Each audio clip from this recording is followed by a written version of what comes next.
Thank you, Mission of Burma. Yeah, you know, like the man said, every time someone mentions democracy, I reach for my nine. I'm joking, of course, lest anyone take that seriously.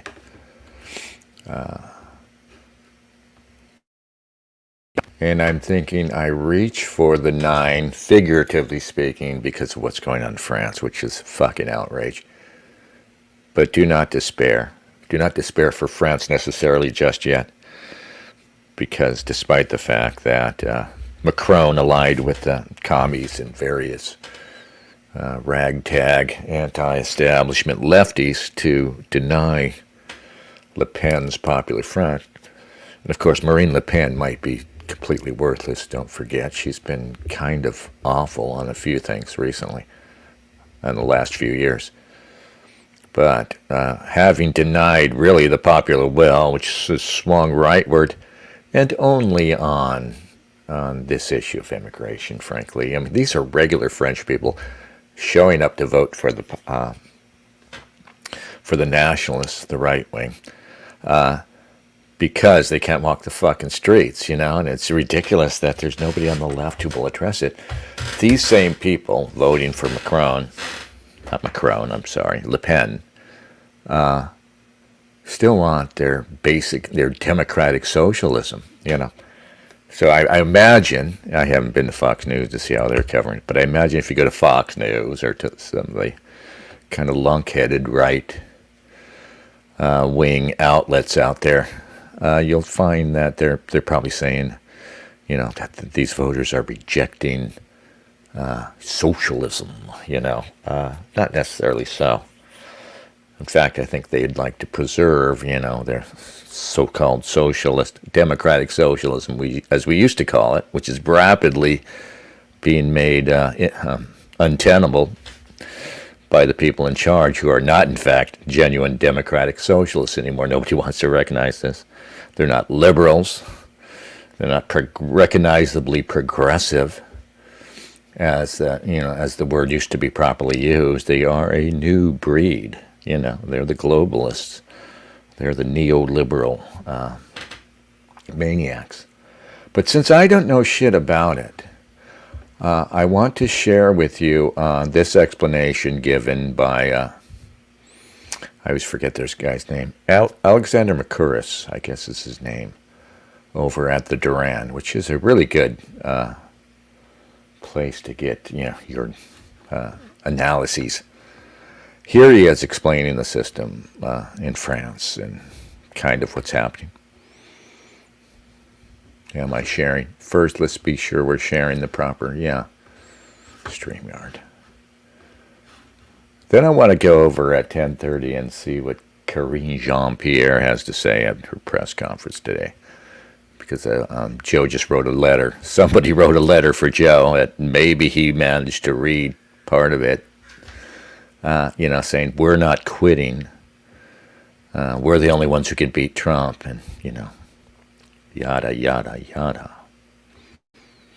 Emmanuel Macron doesn't want to see that happen. The way in which the French electoral system is created, it was created a long time ago, at the time of basically the creation of the Fifth Republic and thereafter. It was basically created to keep one party, the Communist Party, the old French Communist Party, in many ways the biggest party in France in the 40s and 50s, still a very powerful force in the 60s and 70s, to prevent it breaking through. So they created this complex system, the first having one round and then the second round, and the second round was intended to facilitate stitch-ups in particular constituencies where it looked as if the Communist Party in the 60s and 70s might break through. So you'd get anti-communist parties pulling back candidates in order to allow one person to take all the anti-communist vote, to allow the anti-communists to win and to prevent the Communist Party winning. That is the nature of the French electoral system. I lived it. I was in France. I saw it happen in exactly this way many times. So what has now happened is that they've tried to use the same device, the same mechanisms to stop the Rassemblement National. And they have succeeded in a fashion in this election. But they've succeeded in a way that is completely different from the way that it succeeded in France in the 50s and 60s and 70s. Because in the France, in the 50s, 60s, and 70s, there was an overall majority for the anti-communist right. In those days, in fact, it used to be referred to simply as la majorité. It was the majority which was coherent. What they've done this time is that instead of having various right-wing parties, you know, Chiracians, Giscardians, but people who could work together in government, one pulled back in order to allow the other to win so that the communists didn't get in. Even the socialists in some places played that kind of game. What they've done this time is they've cobbled together completely incompatible forces. So we have the Front Populaire, the left-wing bloc, which is itself a patchwork of different parties. And irony of ironies, the French Communist Party, the party that the system was intended to block in the 50s, 60s, 70s, is a part, in fact, it's a key part of the Front Populaire. Its leader, Mancre Roussel, is one of the most intelligent people, in my opinion, in this bloc. So anyway, they pulled it together, getting all kinds of different socialist and communist parties and all kinds of things like that together. And of course, they also have Macron's party, which is still there, and it also was putting back candidates so as to allow the Front Populaire to win in individual constituencies. So Macron's party, utterly discredited, exhausted force. The French left, a cobbled together ragbag of different parties, many of which absolutely hate each other, all involved in this coalition to stop the Rassemblement National. You could call it the marriage of the Frankenstein's monster with a zombie. The zombie being Macron's party, the Frankenstein's monster being this united left, all to stop Le Pen. And the result is that we now have an ungovernable France because the popular front, let's call it the Popular Front, it's not a coherent force. Many of its faction leaders don't get on. There's Raphael Glucksmann, who is the socialist. He is absolutely part of the neo-liberal globalist order. He supports Project Ukraine. He's accepted the leadership in this movement of Jean-Luc Mélenchon, old guard French leftist, deeply pro-American, strongly opposed to Project Ukraine, wants some kind of alliance with Russia. Friend, by the way, of Jeremy Corbyn, far more radical than Jeremy Corbyn. So it's like bringing together, you know, Tony Blair and Jeremy Corbyn into the same sort of movement. I mean, and that's only one inconsistency and contradiction on the left. And of course, what they've done is, because they lent support in individual constituencies to Macron's party, that has been inflated in size, even though it is completely discredited and represents a discredited and deeply unpopular president who was advised, by the way, not to campaign in this election because people didn't want to make him, you know, his own party didn't want to be too closely associated with him. So you're going to have a majority in the French National Assembly, which isn't a majority for anything at all. In other words, chaos. And that is exactly what Macron and the French establishment, in this obsession to keep Le Pen at bay, and it must be said, a very large number of French voters have provided. And this at a time when France is entering deep economic uncertainty. National debt is over 100% of GDP. French national debt is the second biggest proportionately in the West, apparently. I mean, it's, running out of control. French economy has not really been doing very well. Lots of problems all across France. And of course, a very difficult global situation. So a situation where nobody's going to be able to govern France. The president is discredited and exhausted. The parliament is antagonistic to him and now has a majority of people who are opposed to him on every single individual policies, but who cannot agree with each other. So to stop Le Pen, they've created chaos. When you mean majority, you mean the Popular Front combining Plus with Macron's party. Plus Macron's party. Yeah, exactly. Yeah, I mean, so, the Popular Front wants to create a government, but they can only do that if Macron's party either supports them or enters into coalition with them. And I mean, these are completely incompatible, completely contradictory movements. I mean, it's difficult to convey to people who are not familiar with French politics, for example, how radical Mélenchon is on many of the issues that he talks about, if he's serious about them, which I suspect at some level he is. And of course, remember, the Popular Front also contains within it the French Communist Party, which remains strongly opposed to Project Ukraine, for example, retains a kind of Russophile tradition. How do you put all this together?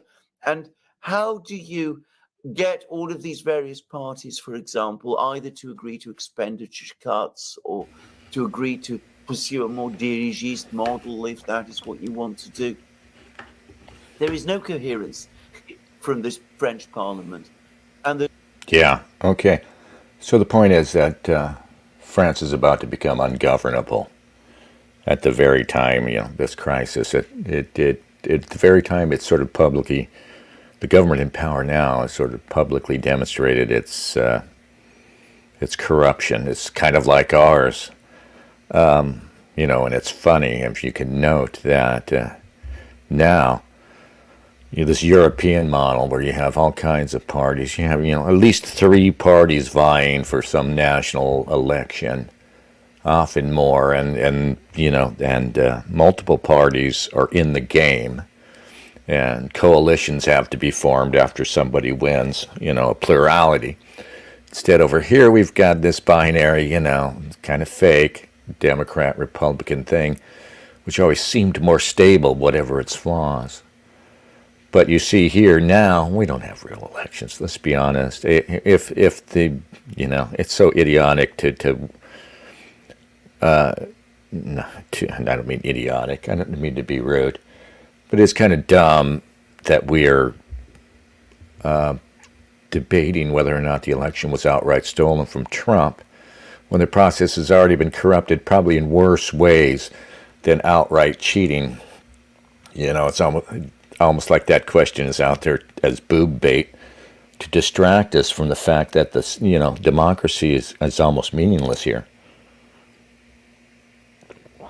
Not just in that the choices you're giving are meaningless, but the process is corrupted. But it's ironic. See, we know who's in power, and people have to stop pretending, that it's about Democrats and Republicans. These are important forces, components, but definitely not like Joe Biden, your fake president. Even the Democratic Party, for all the power it still wields, the Republican Party, for all the power it still wields, Nothing is originating from within these organizations, right? They are being directed from without. And that doesn't have to mean a cabal, a council, some secret room, some secret war room where a dozen powerful billionaires sit down and discuss, the plan. A culture, not a conspiracy, as I always say. But it's definitely true that our parties here don't really originate anything. And we can kind of thank the Israelis and the Jews for, yes, visionary, I've moved. We can kind of thank the Israelis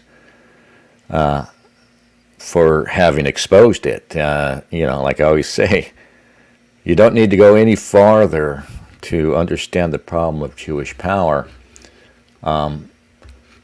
than simply acknowledging the undeniable fact that we don't have a foreign policy of our own. It's just a question of how much influence we're allowed to have over it, but we do not drive our foreign policy. Not at all. Israel does. That's just one of the most important things, and that probably indicates, okay, Dennis, you're an anti-Semite, conspiracy theorist, wacko. You're not with the cool kids anymore. But that probably demonstrates power over, of course, the economy and all other aspects of life. Of course, if you read, Steve Saylor or any other of these, white bread, cucky out people, you're cool with that, of course. But it's something interesting that Makuris said in there, and he was talking about how, okay, so this French system is kind of set up, it was set up originally to thwart the communists. Now he says, I guess I'd have to verify that, maybe he's wrong about this, but he says, despite that, the genuine majority of voters was anti-communist. So it sounds like, the system, this imperfect system, was allowing communist parties to win against the genuine will of the people. And this system was being used to fight back in a perverse and, frankly, corrupt way. It was being used to express the will of the people. We won't get into how captured the governments nonetheless remained by the U.S. imperial power, but the majority of French were not communists and didn't want to be communists. They wanted to be democratic socialists the whole time, like they still do, right? And they didn't have this question of immigration, remember. They didn't have the question of globalization in front of them yet. And they had only the specter of American power, which they should have been resentful of. And which the communists no doubt took advantage of. But it strikes me, okay, that was the situation then, that a sort of corrupt system was being used to keep the commies out and to express the will of the anti-communist people. Now, what's happening? Well, the majority is voting for Le Pen, And you also have to consider, just like with Trump here, and forget that Trump doesn't really represent us, but at least he was presented as, and he was, ostensibly a nationalist, for national sovereignty. And you saw how that was thwarted by the system, a system that just rallied, from high to low, from the media through the corporate world to the political parties, including much of the Republican Party, to thwart that. Now you have someone like Le Pen, vastly imperfect, by the way, rising in France, and that's the majority. And now that corrupt system that at least used to keep out the commies is being used to thwart the popular will. You know, but I'm struck by, you know, what should be happening. And perhaps if we were allowed, if the media wasn't so completely captured, we could have this discussion, or they could have it in France, that I think the commies and the hardest left, there are some sensible people there. It's not just the idiots they send on the street. Perhaps they could be brought to some concordance with the National Front if the National Front was generally nationalist. I don't know that they are. I don't know that Marine Le Pen is any good, really. But, you know, if they could come to the commie and socialists, the genuine communist socialists, and say, here's the thing, you know, we're not against social programs. We want to preserve the social democracy that I'm sure you would prefer to globalist, laissez-faire capitalism, which is where they're heading for. So why don't you, you know, let's have a, you know, sort of soft nationalism that recognizes that, and that, you know, that reestablishes national sovereignty. That's the one thing that you see that can't happen, apparently. Why, you know, why would all of these, as McCurris was just pointing out, these people who have nothing in common, who hate each other, who aren't going to be able to govern, I see that's a good thing, you know, let the chaos come, right? But why, you know, are they all together just to prevent the National Front? And what is it that bothers them about the National Front, truly? Or bothers the people who are pulling their levers, truly? It's sovereignty. It's the idea of national sovereignty that the neoliberal elite can't have and won't have. You know, primarily as it relates to what? Mass immigration. This is the thing that can't stop. People can't be allowed to fight against it. It's gone so far, and it's destroyed so much already, and the people will not be allowed to fight back. They will not be allowed to reestablish national sovereignty.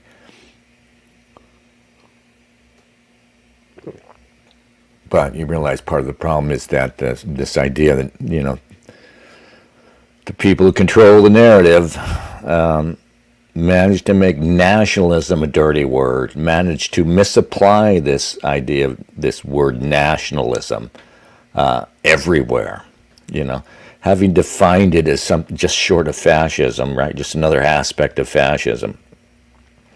Nationalism, which was, you know, actually an advancement, of course, an advancement if you're liberal-minded. Should be viewed as an advancement over the monarchical systems that preceded it. You know, democracy is not possible without some nationalist structure in which to work. And even the commies found, you know, the commies are so full of shit. They discovered this right away, that you can't have these socialist or communist structures without a nationalist framework in which to build. The idea that you're going to have anything international, right, and build it up and not have it be just the worst sort of authoritarian system. You know, it's insane. I mean, right? How does that work, for one thing, if you've taken it not only away from the common man, you know, the whole decision-making process, you know, first off, you can't have regular people having any say, right, in this international system of workers, ironically, that you're going to implement. No way. But you can't even have local institutions, right? You can't have local governments. You can't have any of that shit. You see, there's just layers and layers of complexity that any international top-down system cannot have. And what we are in fact seeing now is the top-down authoritarian neoliberal power asserting itself, and, you know, just people be damned. Hi, Visionary. Thank you for commenting. What is it that prevents Marine Le Pen from going all out? What does she have to lose? Her vagina. Not to lose. That's what prevents her from going all out. She's a stupid woman, right? You know, her father should have had a son. Yeah, you know. I don't know. Honestly. And again, what prevents the communists from recognizing what I just said? That you know, populism and nationalism aren't dirty words. You know, they need to understand that you're not going to just say it. Yeah, okay, this is what the elite's been doing, getting away with. You know, they've been getting away with it by destroying all our traditions and all sound governance. But you know, this idea that we can't have nationalism, we can't have sovereignty, we can't have anything that smacks of populism. What they've gotten away with is that people apparently, like the commies over there on the hard left, and I think there's some among the hard left that are genuine people, you know what I mean? I don't think they're all idiots, obviously.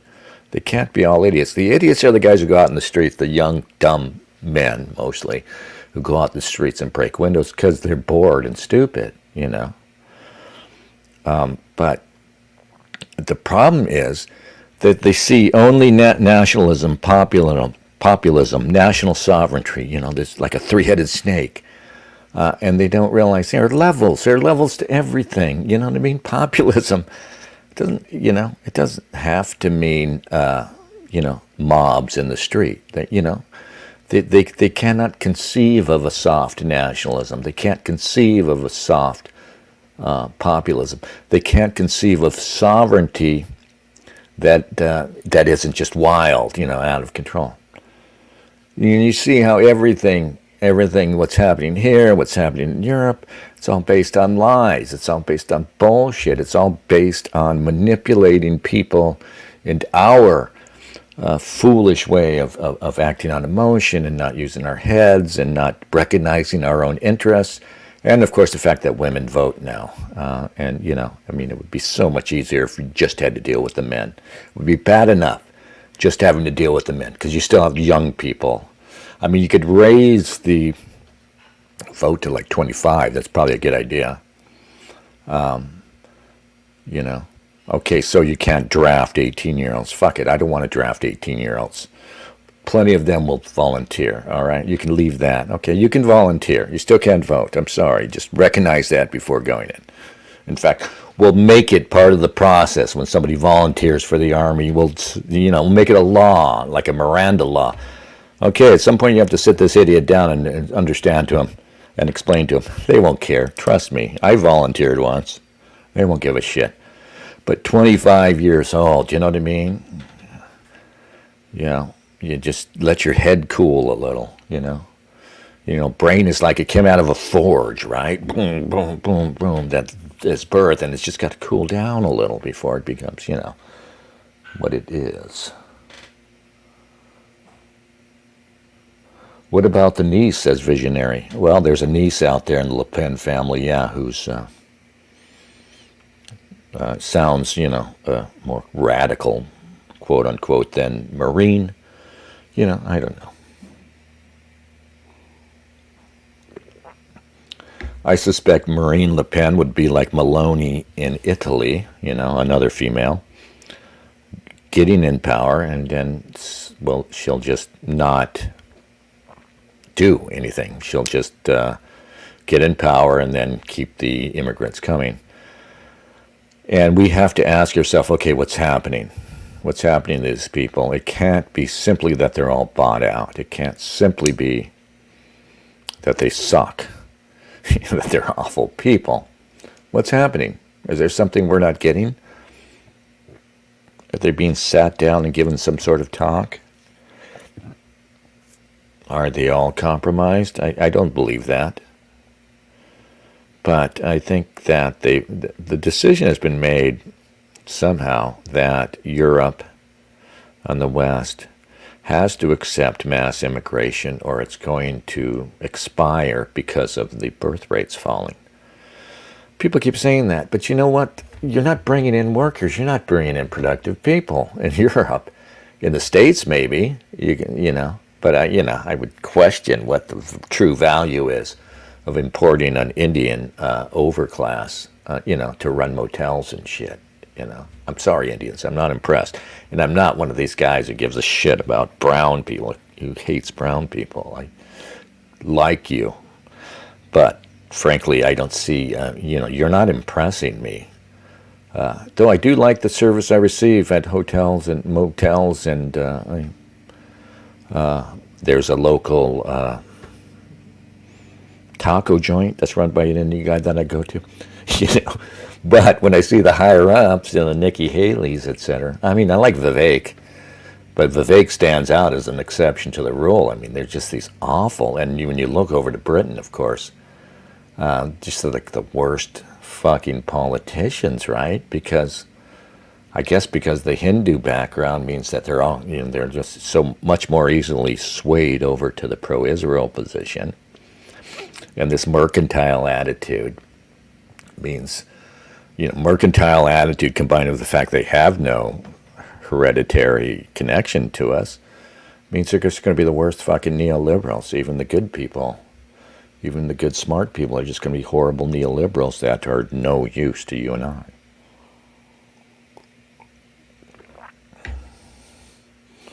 But again, if you're part of the sort of Steve Saylor BAP sphere, they have higher IQ, so you have to fall over and throw your ass in the air for them, basically, because that's the way the world works for those people. Now, why is this not happening? This was scheduled for 10:30. Corinne Jean-Pierre. Keeping up with the French theme.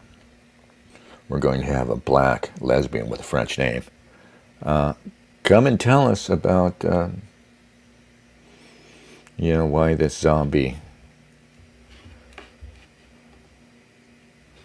Biden is not going quietly into the night.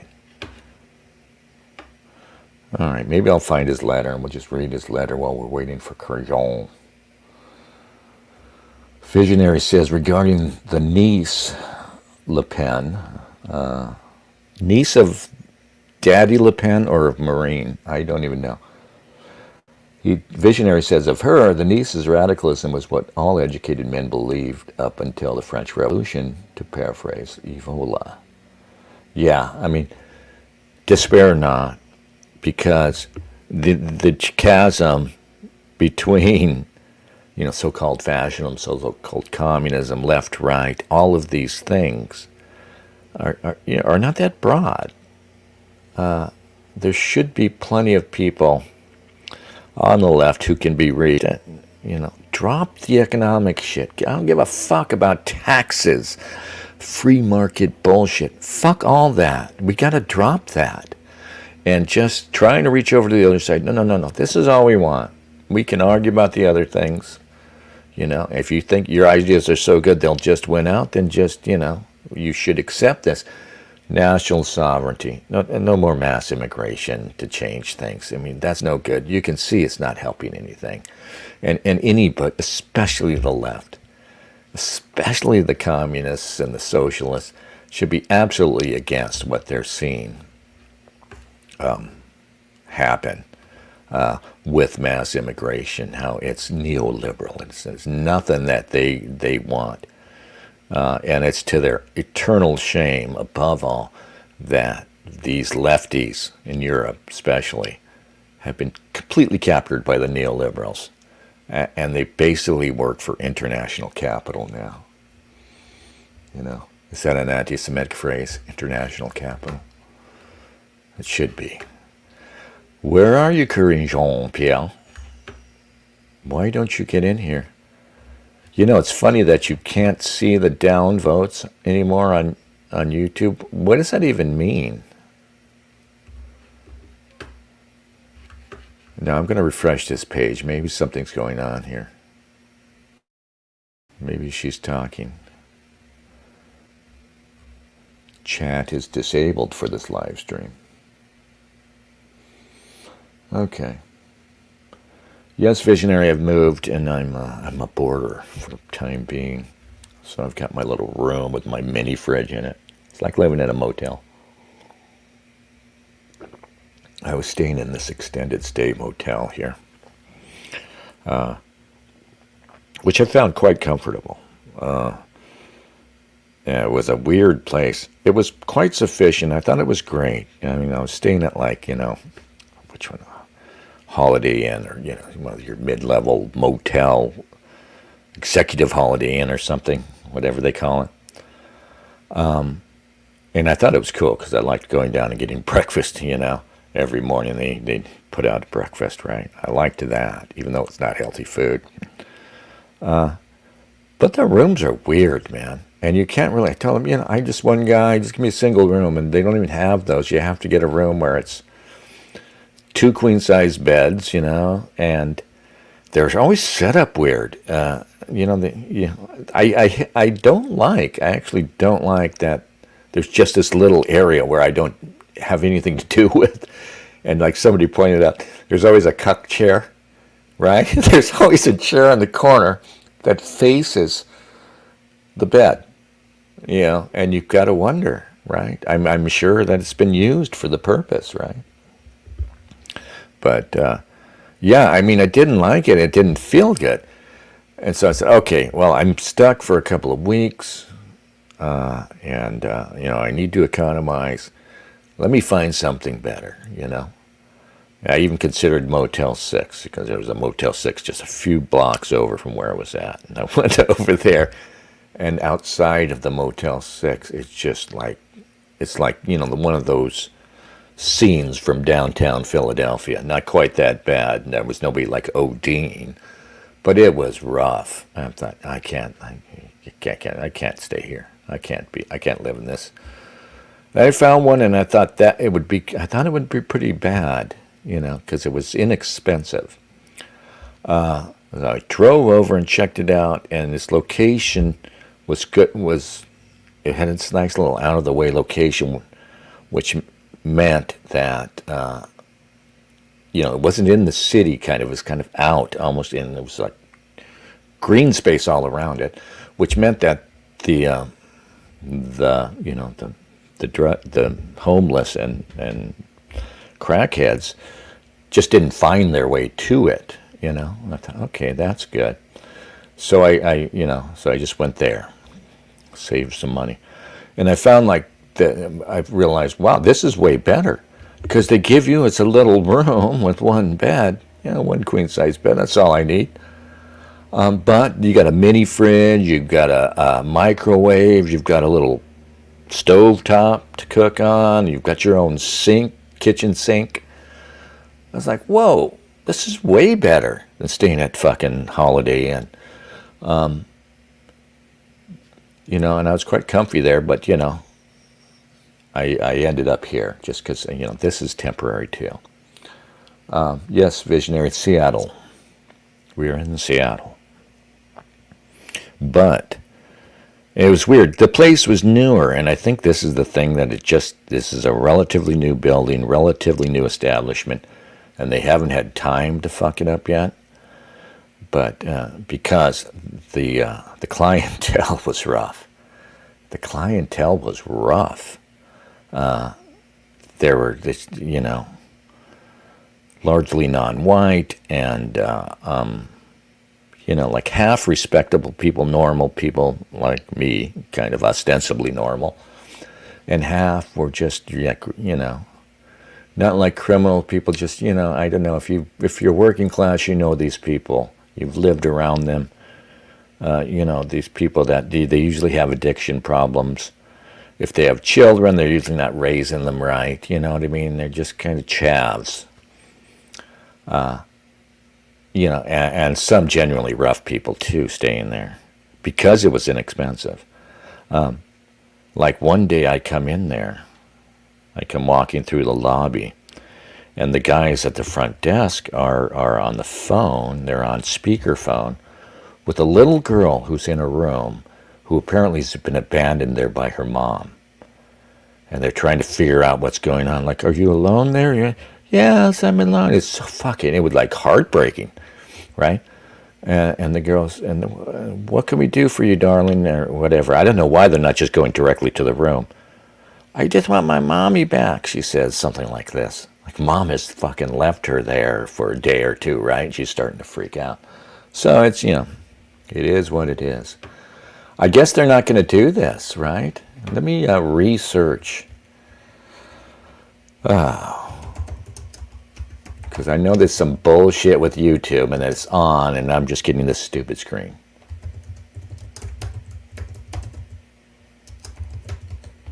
Come on, you excuse me.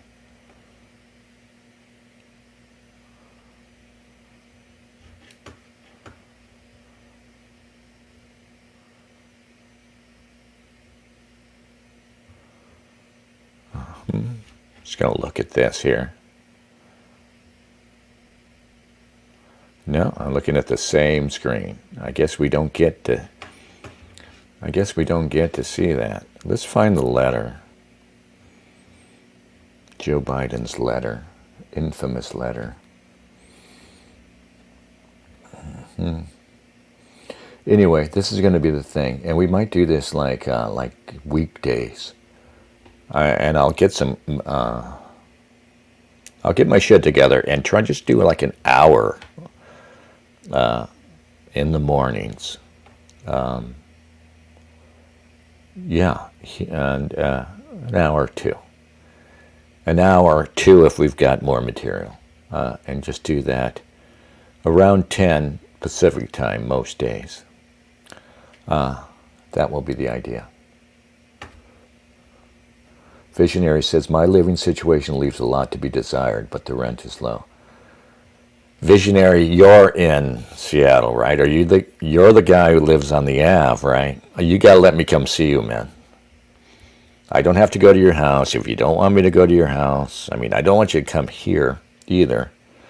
Though it is kind of a nice area, but it's a crazy situation. We'll talk about that.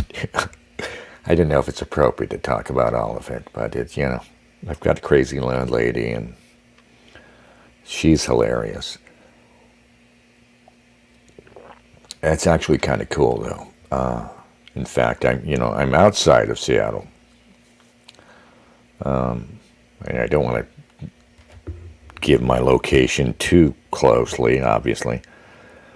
But where I'm at, it's outside of Seattle, and it's an upper middle class, better neighborhood. And it's almost like stepping back in time because it's wider where I'm at. And in fact, in my neighborhood, it's like Trump supporters and stuff. You get outside of Portland, you get outside of Seattle, excuse me, and there's it's very different than your image you have if you don't live in these places. The image you have of, these places, Seattle, Portland, is that they're liberal and left-wing hellholes. Come on, where are you, Karine? She's scissoring her girl right now. Just, they're locked in this. Sometimes they get locked in the scissor position and someone has to come with a hose. So somebody put the hose on Karine and her girlfriend. Anyway, you get just outside of Portland or Seattle and you're in sort of a red state. And it's astounding. The population numbers are so stark. I mean, they pack so many people into a place like Seattle and its near environs that are going to vote dependably Democratic. Same with Portland, that they're able to tilt this whole state. Washington and Oregon State have the same thing going on, where the biggest cities in each state tilt the whole state left, and the people, as you get 20 miles out from these god-awful cities, nice cities that are quickly being ruined by idiots, once you get, like I said, 20 miles out, you're in a sensible place. But there remain enough of the left. The left has a presence everywhere. So in a place like Newberg, Oregon, which is not far outside of Portland, they tried to shut down all this LGBTQ shit going on at I want to say high school, but it could have been a middle school.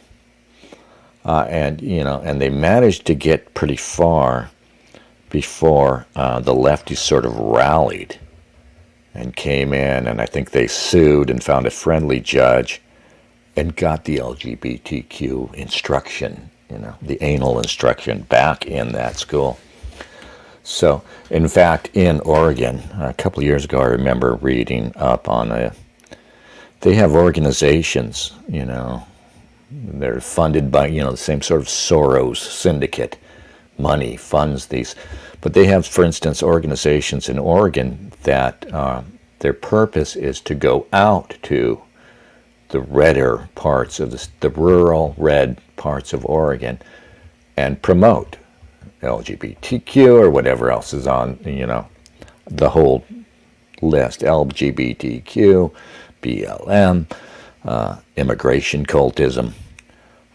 In there, the whole idea is it's not enough that we win all the elections, that we're basically a one-party state because we have control of the cities. They don't feel comfortable with this. They know what I just told you, that once you get outside of those cities, it's red, and they're not comfortable with that, or at least they're thinking, this is end game time. This is time to solidify our power for real. So they go out and they go out and they're trying to plant their flag everywhere. It's very imperial. It's very colonialist, the way it works. And that's the way we should look at it. It's a colonial project that we're being colonized. Obviously, people always say that regarding immigration, but we're being colonized, by what Andrew England would call the anal agenda. We're being colonized by the gay craziness, all of it. And soon we will fight back, my friends. Soon, at least we'll have an open fight. I mean, we thought we were getting it with Trump. Trump revealed himself as something of a wet rag. I'm not voting for. I was saying I'm not voting at all. I'm certainly not voting for Trump this time around. I don't care. But I might show up to vote for Robert Kennedy just because he's promising to open files, and maybe we should, turn out for him, even though he's absolutely terrible on the Israel issue, But that's what it is, They're all terrible on Israel. And I was thinking, Marine Le Pen and a lot of these so-called hard right people in Europe are hopelessly pro-Israel. And I think that's another area, anti-neoliberalism and maybe anti-Zionism is an area where the so-called far right and far left can come together and beat neoliberalism. And maybe that's the thing, maybe that's what needs to happen, is far right and far left need to come together, need to reach some sort of agreement. And from our point of view as right-wingers, we know we can't trust anybody. We know we can't trust the idiot communists. But if we could just trust that they will compromise and support national sovereignty, that would be enough to establish ties with them and to work with them. That would be enough. All right. Well, we're not getting any action here. Visionary's been a good guy. Thank you so much for your comments. It really helps. Silence is just the death of this thing. And when people don't talk to you, you feel a little lesser. All right, so let's just go home. It's been an hour. We've done an hour. I think we've done an hour. Pretty much an hour. All right. An outro song. We always need an outro.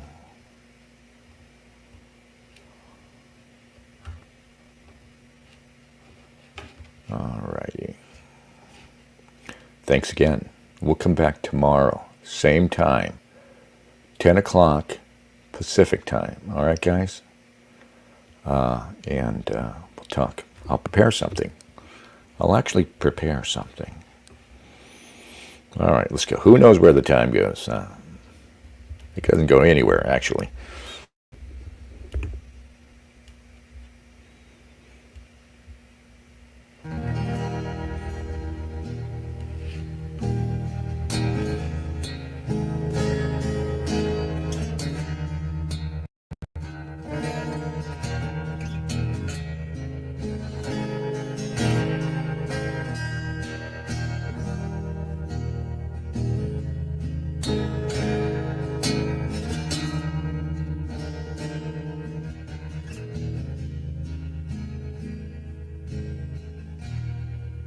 Across the evening sky,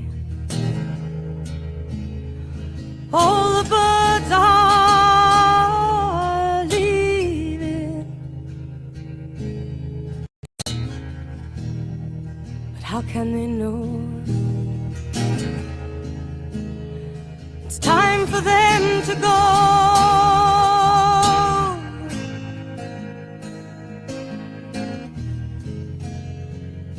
Before the winter fire, I shall still be dreaming.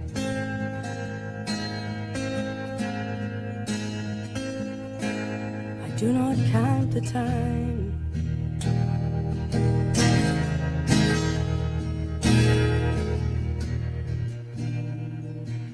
For who knows where the time goes? Who knows where the time goes?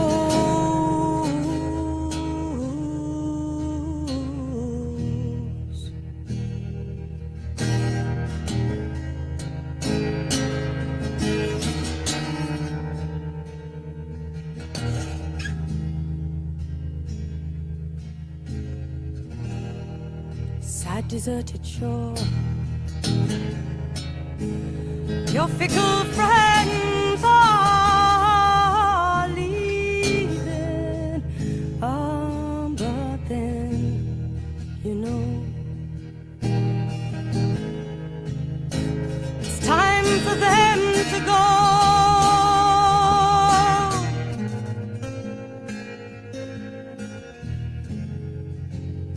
But I shall still be here.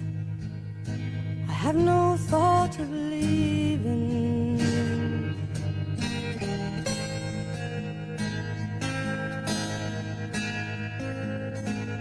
I have no thought of time.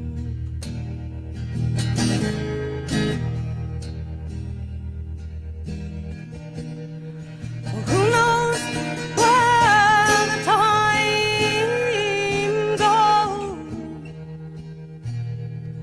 Who knows where the time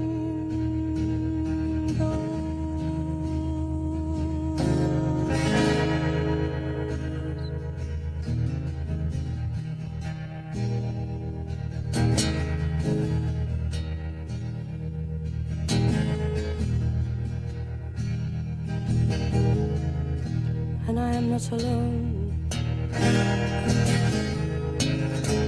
While my love is near me, and I know it shall be so, till it's time to go.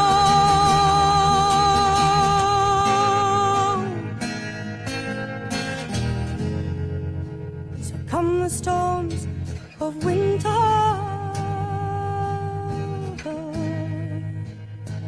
and then the birds in spring again.